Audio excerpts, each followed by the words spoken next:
प्राचीन भारत की धरती पर उज्जैनी नगरी का नाम स्वर्णाक्षर में अंकित है।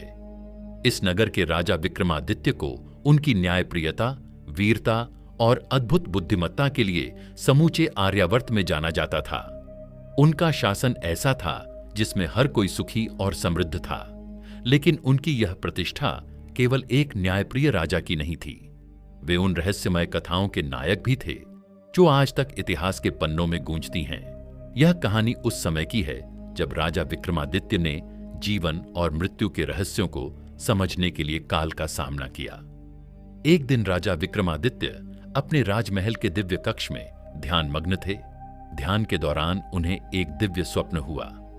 उन्होंने देखा कि एक काले वस्त्रधारी पुरुष, जिनकी आंखें अग्नि के समान चमक रही थीं, उन्हें पुकार रहे हैं। विक्रम, तुम्हारा समय आ गया है। अब तुम्हें काल के सत्य से परिचित होना होगा। स्वप्न समाप्त हुआ और राजा ने अपने मंत्रियों को बुलाया। सभी ने यह स्वप्न अशुभ समझा, लेकिन विक्रमादित्य भयभीत नहीं हुए। उन्होंने इसे एक दिव्य संकेत माना और निश्चय किया कि वे इस रहस्य की गहराई तक जाएंगे। अगले ही दिन उज्जैनी के राज दरबार में एक तपस्वी संत का आगमन हुआ। उनके चेहरे पर तेज और आंखों में अद्भुत चमक थी। संत ने राजा से कहा, महाराज, जो स्वप्न आपने देखा वह एक साधारण घटना नहीं है। यह काल का बुलावा है। यदि आप सच्चाई को समझने के लिए तैयार हैं तो आपको घने जंगल के उस पार काल गुफा की यात्रा करनी होगी। लेकिन सावधान रहे, यह यात्रा केवल शूरवीरों के लिए है। राजा ने संत की बात सुनी और तय किया कि वे इस यात्रा पर अवश्य जाएंगे। राजा विक्रमादित्य अपने घोड़े पर सवार होकर जंगल की ओर बढ़ चले। यह जंगल न केवल घना था बल्कि रहस्यमय भी। हर कदम पर अजीब अजीब आवाजें सुनाई देती और ऐसा लगता जैसे अदृश्य शक्तियां उन्हें रोकने की कोशिश कर रही हैं। तीसरे दिन वे काल गुफा के द्वार पर पहुंचे। गुफा के द्वार पर उन्हें वह काले वस्त्रधारी पुरुष दिखाई दिए जो स्वप्न में आए थे। स्वागत है विक्रम, मैं काल हूं। यदि तुम इस गुफा में प्रवेश करना चाहते हो तो तुम्हें 3 प्रश्नों के उत्तर देने होंगे। यदि उत्तर सही हुए तो तुम जीवन के सबसे बड़े सत्य को समझ सकोगे, लेकिन यदि गलत हुए तो तुम्हारी आत्मा काल के बंधन में फंस जाएगी।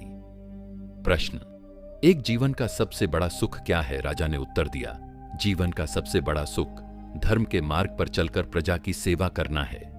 काल मुस्कुराए और बोले, सही उत्तर। प्रश्न 2, मनुष्य का सबसे बड़ा शत्रु कौन है?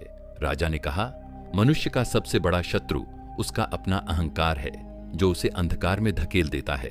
काल ने सिर हिलाया और कहा, सटीक उत्तर। प्रश्न 3, जीवन और मृत्यु का सबसे बड़ा सत्य क्या है? यह प्रश्न सुनकर राजा कुछ क्षण मौन रहे। फिर उन्होंने उत्तर दिया, जीवन और मृत्यु दोनों ही एक ही सिक्के के 2 पहलू हैं। मृत्यु केवल शरीर का अंत है, आत्मा अजर और अमर है। यही जीवन और मृत्यु का सबसे बड़ा सत्य है।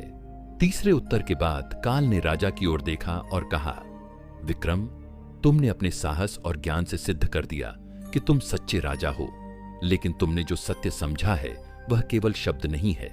मैं तुम्हें एक दर्शन कराऊंगा जो तुम्हारी आत्मा को इस सत्य के और निकट ले जाएगा। काल ने राजा का हाथ पकड़ा और उन्हें एक गहरे अंधकारमय स्थान पर ले गए। वहां राजा ने देखा कि समय एक नदी की तरह बह रहा है। इस नदी में मनुष्य के कर्म ही उसकी गति और दिशा तय करते हैं। काल ने राजा को बताया, जीवन का सबसे बड़ा सच यह है कि हर कर्म का फल निश्चित है। मृत्यु से कोई नहीं बच सकता, लेकिन मृत्यु का भय केवल उन्हीं को होता है जो अधर्म के मार्ग पर चलते हैं। जो धर्म और सत्य का पालन करते हैं, उनके लिए मृत्यु केवल एक नए आरंभ का संकेत है। जब राजा विक्रमादित्य गुफा से लौटे तो वे पूरी तरह से बदल चुके थे। उन्होंने प्रजा को जीवन के इन गुण सत्यों को समझाने का निश्चय किया। उनका शासन पहले से भी अधिक न्यायपूर्ण और धर्ममय हो गया। राजा विक्रमादित्य की यह कहानी हमें सिखाती है कि जीवन में मृत्यु का भय केवल तब तक रहता है जब तक हम अपने कर्तव्यों और धर्म से भटके रहते हैं। काल से साक्षात्कार केवल एक राजा की नहीं, बल्कि हर मनुष्य की यात्रा है।